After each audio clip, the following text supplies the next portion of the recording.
Yo, salut à tous, c'est Zensu, comment ça va? Dans cette nouvelle vidéo, je vais vous présenter les animés du printemps 2017 qui m'ont le plus plu et que vous devriez regarder. Mais quand je dis je mens un peu. Aujourd'hui, je suis avec Makoto qui va m'accompagner dans cette vidéo et vous présenter quelques animés. Salut Makoto et bienvenue, je te laisse présenter rapidement ta chaîne. Eh bien, merci de m'avoir invité pour cette petite vidéo. Je suis Makoto de la chaîne Makoto no Sekai. Je fais des critiques d'animés scénarisées, qu'elles soient négatives ou positives. Des vidéos explicatives en rapport avec la pop culture et des vidéos plus détendues de temps en temps. Merci Makoto, c'est parti, je te laisse commencer le top.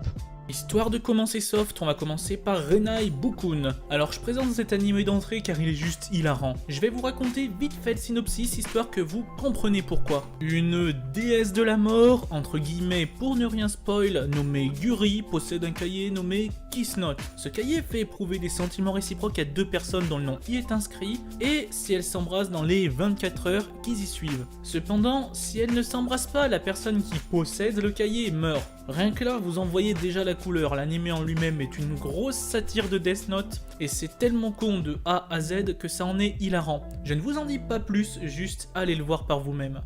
Deuxième choix de ce top, Recreator.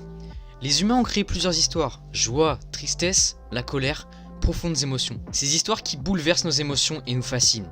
Si les personnages de ces histoires avaient leurs propres émotions et intentions, serions-nous des existences divines pour les avoir créées? Notre monde a changé dans Recreators. Tout le monde devient un créateur. Dans cet animé, on suit Shuta, un jeune homme lambda qui regarde des animés. Suite à un bug, Shuta se retrouve dans le monde de l'animé qu'il regardait, mais après cela, il revient dans son monde et découvre que les personnages de cet animé sont chez lui. Bon, au niveau de mon avis sur cet animé, je suis assez mitigé. Je vais commencer par les points positifs. Déjà, j'ai pris une claque au niveau de la qualité graphique. Les robots sont super bien réalisés, parce qu'il faut savoir que dans cet animé, il y a des robots. Les plans de combat sont magnifiques au niveau de l'animation des pouvoirs. Je trouve aussi que le design des personnages est particulièrement bien réussi. Les plans pendant les combats sont très bien choisis. Et le personnage de Shuta est très intéressant. C'est un très gros fan d'animé, donc on peut facilement s'identifier à lui. Et je trouve aussi très cool le fait que des personnages d'animé interviennent dans le vrai monde. Par contre, je trouve un point négatif à ce manga. Je trouve que cet animé est assez dur à comprendre. Rien que le fait qu'il n'y ait pas de résumé précis sur internet, ça montre que la compréhension est difficile. En plus, pour ma part, je trouve que rester à fond dans le visionnage de cet animé était assez difficile. Mais c'est le seul point négatif que je lui trouve. Pour le troisième animé, je vais vous parler d'Alice to Zouroku. Je commence naturellement par le synopsis. Il existe de jeunes filles possédant un pouvoir nommé Alice Dream.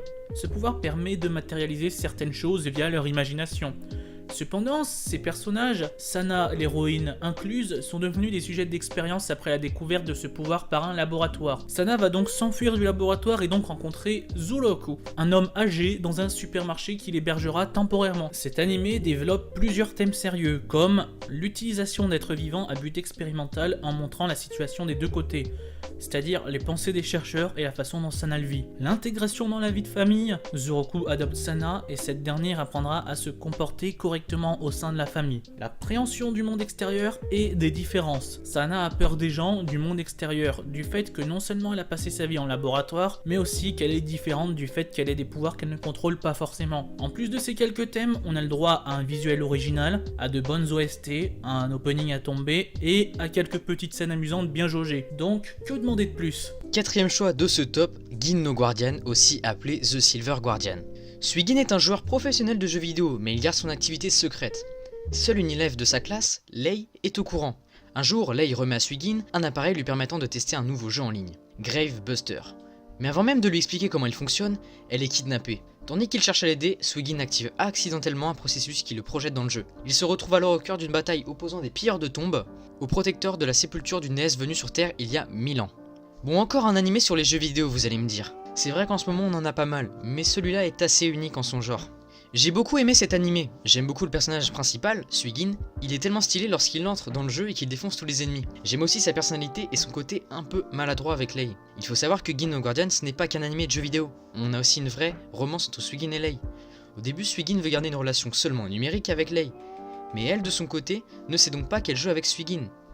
J'ai beaucoup aimé cet aspect romantique. Certes, les graphismes ne sont pas exceptionnels lors des combats, mais je trouve que les personnages sont vraiment attachants, et on a un très bon design des personnages. Et j'aime aussi beaucoup le look de Suigin qui est assez innovant. Le cinquième et dernier animé se nomme Hero Manga Sensei. On va donc tous les deux en parler car c'est vraiment un coup de cœur pour nous. L'histoire nous entraîne aux côtés de Masamune Izumi, un lycéen et auteur de Light Novel.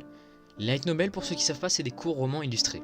Il travaille également avec un dessinateur pour chacune de ses illustrations érotiques. ce dessinateur il ne l'a jamais vu, mais il se fait appeler Hero Manga Sensei. Le quotidien de Masamune est sans arrêt bouleversé par sa petite sœur Sagiri. Un jour l'adolescent découvre que son dessinateur pervers n'est autre que sa petite sœur, et comme si cela ne suffisait pas, leur plus grand concurrent est une magnifique auteure de light novel à succès. Je ferai assez court au niveau de mon avis, j'ai beaucoup aimé cet anime parce que les personnages sont assez simples et efficaces. J'aime beaucoup le caractère et la personnalité de Sagiri. L'histoire m'a vraiment plu, et elle est aussi très prenante. Quand je regardais cet anime, j'ai littéralement pas vu le temps passer. Alors, pour moi, Hero Manga Sensei est un vrai coup de cœur.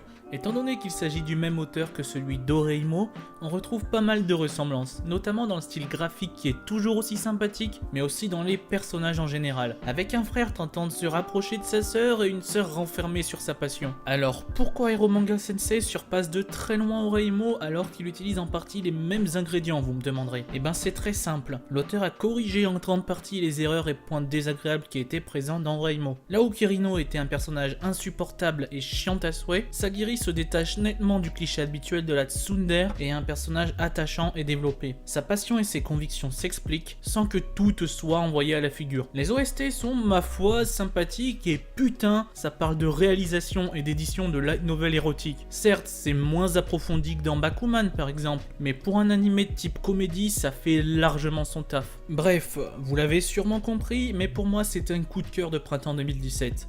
Juste, allez le voir, c'est un grand bol de rafraîchissement couplé à un scénario aux petits oignons, et ça serait vraiment dommage de passer à côté. Voilà, du coup on en a terminé pour ce top 5 des animés du printemps 2017. N'hésite pas à me dire ce que t'en as pensé dans les commentaires, et à me dire si tu vas regarder ces animés ou non. En tout cas voilà, n'hésite pas à t'abonner sur la chaîne de Makoto, je la mettrai en description, et allez voir son travail parce qu'il fait vraiment du taf de qualité, n'hésitez pas. Aussi n'oublie pas de t'abonner à ma chaîne pour ne louper aucune de mes vidéos, mets un pouce bleu pour montrer ton soutien. En tout cas on se dit à la prochaine, c'était Zensu, salut!